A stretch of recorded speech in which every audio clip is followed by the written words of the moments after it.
You're listening to Garden Master Ken Lain and the Top 10 Gardener Podcast. Welcome to the Top 10 Garden Show.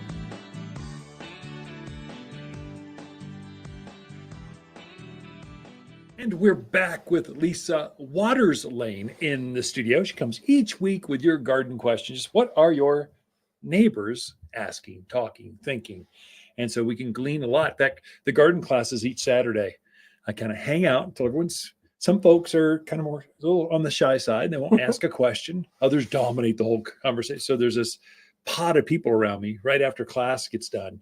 And we just learn from each other back and forth. People listening in. Some don't even have a question. They just want to listen in. So we thought that'd make a good segment.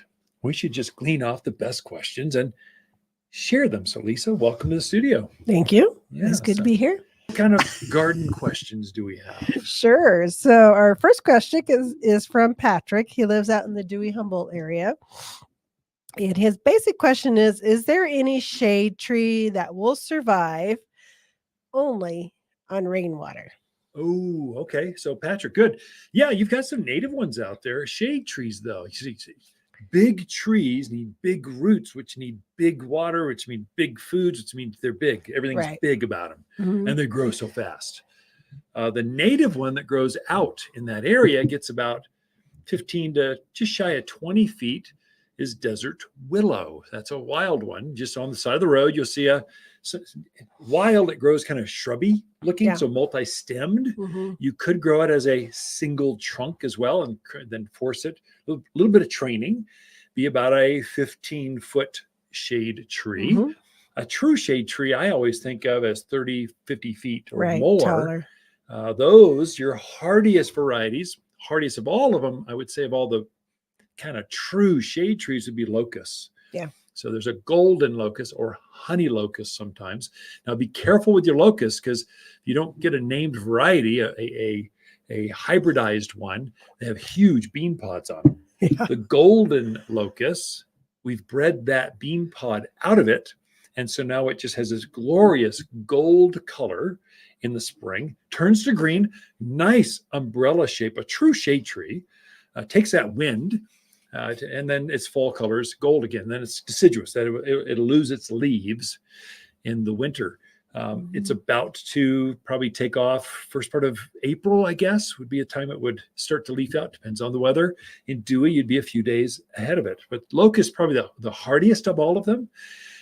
The secret for you is going to be getting it from that container. Its only home has known is this bucket. You need to get those roots out into the surrounding soil so it becomes hardy to where it can live off the rainwater. Now, if you're rain harvesting, that is, you're taking the roof water and capturing it and then using that would be a great choice. If you just want it to survive by itself all alone, right off the way, even desert willow, the native one, is going to maybe struggle with that until it gets its roots in the surrounding soil. So the secret's going to be, and it takes about 2 growing seasons, so 2 springs. So you need to plant it now, it'll root, and you get to get through next spring's rooting, and then usually it'll go on its own at that point. So kind of depends on soil, some variables. Got to leave myself a back door to go, in case it dies, wasn't my fault. But usually they're going to root out enough to go down that path. If you want a large native that's evergreen, that could be a shade tree. We use it to block. We use it to screen things. Gets up about 20 feet tall, 12 feet wide. It's truly a big tree. Is Arizona cypress. And that one does grow wild here. It would do quite nicely. Could shade, but traditionally, a shade tree is a leafy deciduous tree. They grow a little faster. You get the canopy, and then you get the solar gain in the summer because the leaves drop in the winter. Then in the summer, it puts the leaves on, and then it shades everything. So I would say come talk to us, take a picture of the spot, and we'll look to see what else is growing in that area. We'll go, yeah, boy, if that oak tree will grow there, this one will grow there too. But I would say for you, Patrick and Dewey, you're looking at desert willow, Arizona cypress, your locust, golden locust. And I would say there's a pin oak. There's a native oak that grows here too. Oaks have very deep roots. They're very robust. They're very tough. If it goes into a drought cycle, it might not grow as fast that year, but then when the rains do come, it takes off again. So it kind of ebbs and flows. So come talk to us and we can help you get the right tree for you. Easy. And you can plant, I would say, the sooner you can plant, if you're going to rely more on nature, the more months you can root out before the month of June, because June's the hottest month. That's the month that's the hardest to grow things. So if you can root out, plant it now and get all that spring, you can grow 18, 24 inches of roots in the surrounding soil before June. That's going to help you have a hardier tree going through that heat. Then the monsoons come and the pressure's off. It's that June. That doggone June is hot, dry, and the rains haven't come yet. So come see us, Patrick. You know where we're at, right? In Prescott, just by the hospital. Okay. Are you done? Okay. Next question is from Tony. So he lives on about an acre of land out in Chino Valley. He wants to put in several fruit trees, like 5 to 6. And his question is, how much width do you need between each tree? Good question. So an acre, you should have plenty of room, Tony. You're good to go. Now, we should tell folks the definition of an orchard is over 6 trees. So 7 trees or more equals, I'm an orchard grower. I got an orchard of trees back there. I produce all my own produce. If you're into that, you're just a backyard garden. So Tony, go for the orchard. You're going to space them, whether it's an apple, a pear, a cherry, apricot, peaches, nectarines, plums, even almonds. They're all going to grow in Chino Valley really, really well. They love it out there. They love that soil. They love the wind. They just produce. They like the sun mainly. It's just got so much sun that produces beautiful fruits.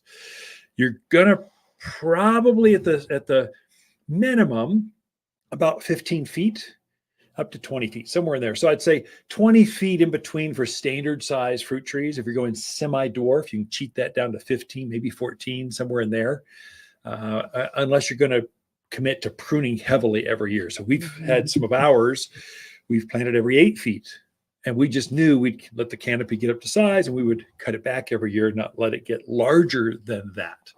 But just for Tony's question, in Chino Valley or anywhere, you're probably at 15-foot centers between spacing. That's not going to keep them from touching. It's going to reduce. It's going to increase your harvest. It's just going to be better. 15 feet for standard. For standard. Yeah. Actually, for semi-dwarf, I'd say 20. Okay. For standard. You get a big apple or pear, they get big. Those are 25, 30-foot trees. They need a little bit more spacing. But if they're semi-dwarf, they're going to be semi. The difference is standard is going to be your standard size your grandparents grew. They had no other choices but standard size trees.